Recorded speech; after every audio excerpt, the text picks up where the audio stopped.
But before we record, what's the score of the game? U of A's down 16. Halftime. Oh, shit. 48-32. Oh, okay. It's 53-34 now.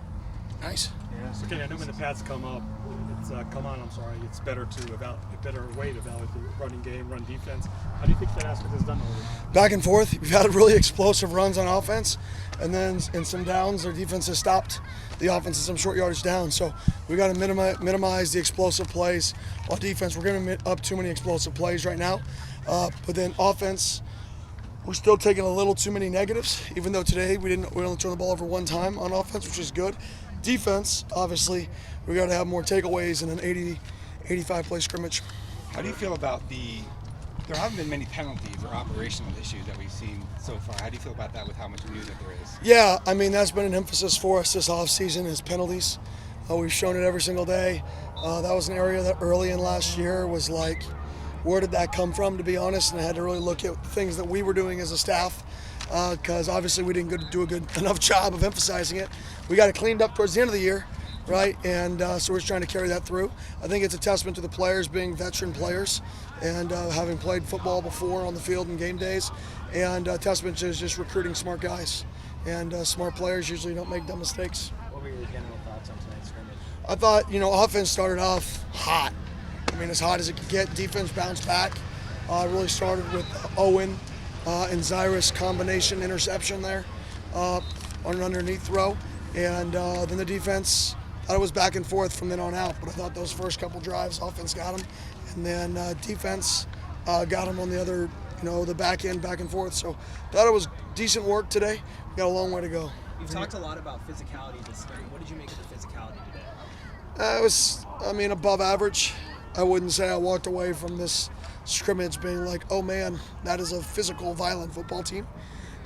We got a lot of practices to go before I can say we're a physical, violent football team. I think we have it in us, though. I think we have the ability to be that, but that takes a lot of work and a lot of grind. What are your early impressions of Carter Mack so far? Oh, he had a good day today. Pads were on, he went live, hard to tackle. That's kind of the most important part of running back is being hard to tackle. Coach, you said Owen and talked about Zyrus, but just the linebackers overall in general. Obviously, feeling like stepping in for guys that are gone. But what have you thought of the linebackers so far? Yeah, I thought there's a lot of young guys in that room, and what we put in our backers, we put a lot in our backers. So I think early in camp, they're doing a lot of thinking. I think they're finally starting to slow down that thought process, and that's why I don't put too much into how somebody performs in the first 5-ish days of camp, is because I want to see guys perform when the install starts to shrink, and I think those guys are doing a nice job. And Coach, speaking of freshmen that have impressed so far, Julian Hugo has been really, really huge.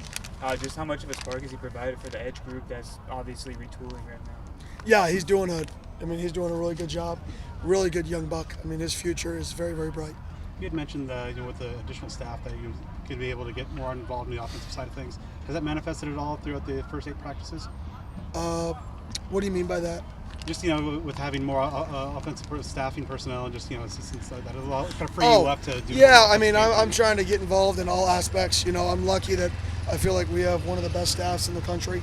So whichever side of the ball I'm sitting in and watching film in, or whatever the side of the ball I'm going to, I know the other side of the ball has a phenomenal staff. So obviously my background is offense, and I feel like I'm out of place to where I can try to coach more football, and I like football. So that's fun for me, but I definitely have so much faith in my staff. Regardless of where I am, I got a lot of confidence.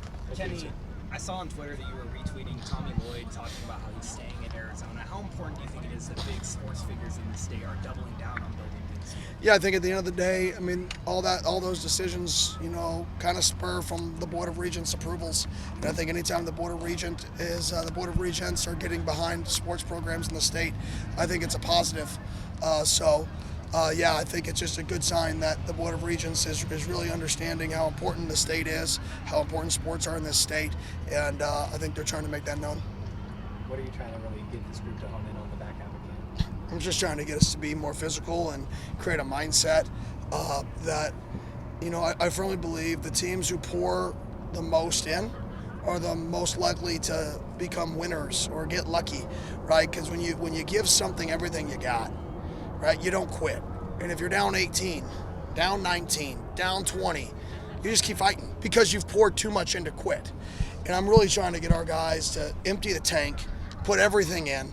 That way when we get in those moments where somebody who didn't pour everything out is going to quit, our guys rally together and we fight because we've worked too hard to quit. And I think you can only create that winning mindset if you literally just give it all. So what am I trying to get? Trying to get a football team that puts everything out there all the time, physical, passion, right? And they just play the game in a way that people can be proud of. On Thursday, I saw Cutter stay out here for an extra 30 minutes after practice doing some drop back work. What can you say about his work ethic? Oh, he's got a great work ethic. All those quarterbacks have a great work ethic. I think we got a really good room. I think that room's gotten better and better and better as camp has progressed. I think even today out there, we're in a scrimmage, and we didn't have one interception throw. To me, that we had a pick, but collision, ball hit somebody's hand, ball in the air. We didn't throw the ball to the other team. That's what I call an interception throw, right? For a quarterback, you threw the ball to the other team, which sounds really simple, but that's what it is, right? So we didn't throw the ball to the defense. And anytime you don't throw the ball to the defense, you got a really good chance to win if the running backs and the skill guys don't fumble. So, I mean, we were really 90-something% of the way there to having a 0 turnover, 85, 90 play scrimmage.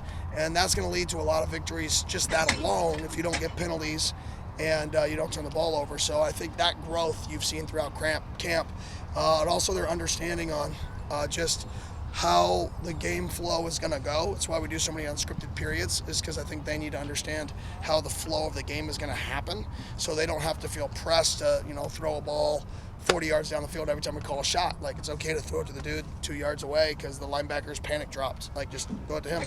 That'll be 2nd and 8. That'll be nice. Way better than 2nd and 17. Appreciate it, Kenny. Thank you. Awesome. Thank you. Thank you, Coach.